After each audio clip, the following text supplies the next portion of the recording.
সাত সকালে ভয়াবহ বাইক দুর্ঘটনা, মৃত ৩। বাইপাস থেকে ফ্লাইওভারে ওঠার সময় দুর্ঘটনা। লেকটাউনের দিকে যাচ্ছিল বাইকটি।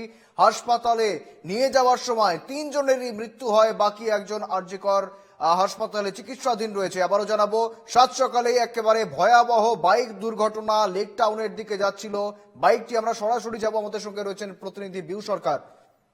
বিউ, ঠিক কি হয়েছে ঘটনা, বর্তমানে কি অবস্থা?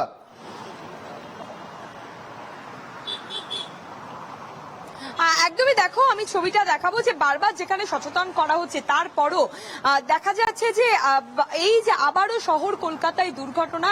এবার বাইপাস থেকে লেকটাউন দিকে আসার সময় এই বিধাননগরের যে উড়ালপুল রয়েছে, সেই বিধাননগরের উড়ালপুলে একটি চাকা গাড়ির সঙ্গে এই দুর্ঘটনা ঘটে। গাড়ির মধ্যেই ছিলেন 4 জন এবং যেটা জানা যাচ্ছে বাইকের সঙ্গে ধাক্কা লাগে। এবং তোমায় জানিয়ে রাখি যে এই ঘটনায় ইতিমধ্যে গাড়িতে যারা 4 জন ছিলেন তারা একটি জন্মদিনের পার্টি থেকে ফিরছিলেন। সেই সময়ই তারা সজোরে ধাক্কা মারে এই উড়ালপুলে এবং তারপরেই ঘটনাস্থলেই একজনের মৃত্যু হয়। তারপর আরজিকর হাসপাতালে নিয়ে যাওয়া হয়, তারপর আরো একজনের মৃত্যু হয়, এমনটাই হাসপাতাল সূত্রে খবর।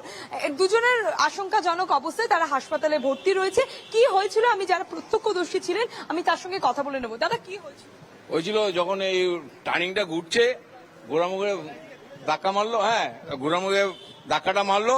মারার পরে আমরা গেলাম, তবে লেকটাউন থানা থেকে ভ্যান যাচ্ছে, ভ্যান যাচ্ছে, ভ্যানের মধ্যে তাও আমরা যেতে দেয়নি। তারপরে ভ্যান আমাদের দিকে লাশটা নিয়ে এদিক দিয়ে ঘুরে, তারপরে মানে কজন ছিল, কি গাড়ি ছিল? তোমার এই এই আমি শুনেছি অল্টো ছিল, অল্টো। বাইক ছিল?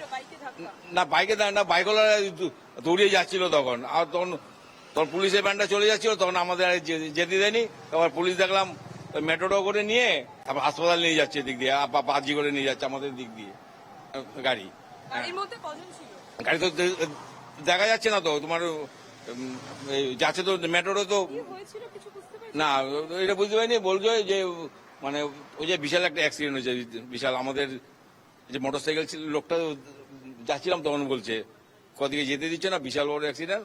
4 জন ছিল, 3 জন মারা গেছে। হ্যাঁ, তাই একজন খুব অবস্থা খারাপ। হ্যাঁ, তারপরে দেখি ভ্যানটা এসে মেট্রো করে নিয়ে আজিগড়ের দিকে যাচ্ছে গাড়ি।